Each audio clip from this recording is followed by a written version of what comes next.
नमस्कार बंधुरा आज के आबार आपनादेर सामने आमी आर एकटा नतून रेसिपि चले एसेछि। आज एसेछि कुमड़ो शाकेर झोल करब, निरामिष कुमड़ो शाकेर झोल। तार जन्य आमार कुमड़ो शाकटा आमी केटे निয়েছি, এই যে দেখুন।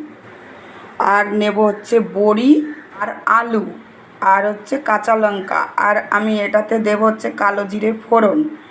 এখন কাঁচা লঙ্কাটা আমি পিষে দিই, আর আলু আপনারা না দিলেও পারেন। আলুটা আমার কাছে পছন্দ হয়, শুধু শাকটা দিলে কেমন যেন মেশে না ঝোলের সঙ্গে, ওই জন্য আমি একটু আলু দিয়েছি। আলু ঝোলটা বেশ গাঢ় গাঢ় হয়, ভালো লাগে খেতে, তার জন্য আমি আলু দিয়েছি। আপনারা আলু নাও দিতে পারেন। প্রথমে আমি বড়িটাকে ভেজে নিচ্ছি, একটু ভেজে আলাদা করে তুলে রাখবো।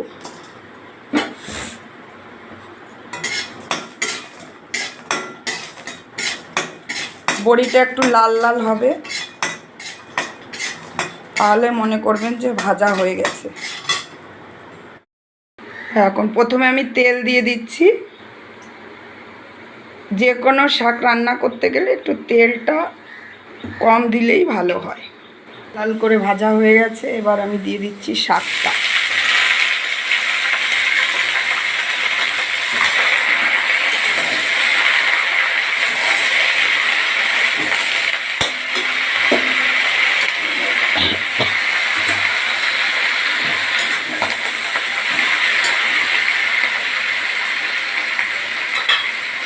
যে কোনো শাক রান্না করতে গেলে হলুদটা না দিলেও ভালো হয়, তাহলে শাকটার ভেতর অনেক টেস্ট আসে। কিন্তু হলুদ দিয়ে রান্না করতে করতে না দিলে কেমন যেন ভালো লাগে না, তাই আমি সামান্য একটু হলুদ দিয়ে দিচ্ছি। শাকের ভেতরেও কিন্তু লবণটা কম দেবেন সব সময়, একটু লবণ বেশি হলে কিন্তু সেই শাকটার টেস্ট নষ্ট হয়ে যায়। আপনি দরকার হলে ঝোলটা একটু মুখে দিয়ে নিলেন, যাতে লবণটা ঠিক লবণ সবসময় কম নিতে হবে, তাহলে শাকটা মিষ্টি মিষ্টি লাগে।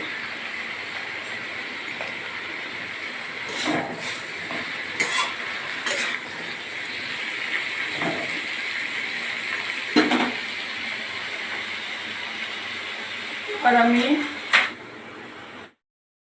একটু ভাজা হয়ে গেছে, এবার আমি জল দিয়ে দিচ্ছি। জল আপনারা পরিমাণ মতন দেবেন। আমি যেহেতু একটু ঝোল করব, কারণ আমার বর আবার শাক, এই কুমড়ো শাক খেতে গেলে ওর আবার ঝোল লাগে, একটু ঝোল না হলে নাকি ভালো লাগে না।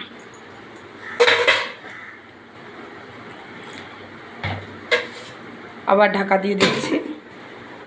দেখুন হলুদ কম দেওয়াতে কি সুন্দর কালার লাগছে, সবুজ পুরো। এবার আমি ফুটে গেছে, একটু ঝোলও ফুটে গেছে, একটু ঝোলও কমে গেছে, তাই আমি এবার বড়িটা দিয়ে দিচ্ছি। বড়িটা দিয়ে দিচ্ছি আর দেব হচ্ছে লঙ্কা। লঙ্কাটা আমি একটু শিলনোড়াতে পিষে নিলাম, কারণ ওই ভেতরের বিচিটা আমি ব্যবহার করি না লঙ্কার, শুধু খোসাটা দিলাম। আপনারা চাইলে দিতেও পারেন, যে যেমন ঝাল খাবে ঠিক। তবে একটু শাক রান্না করলে একটু ঝাল না দিলে সেই জিনিসটা অতটা টেস্টফুল হয় না।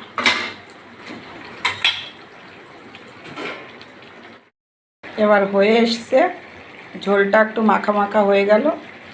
এবার এটাকে নামিয়ে দেব। এটাকে নামিয়ে দিলাম। এবার গরম ভাতের সঙ্গে পরিবেশন করতে হবে।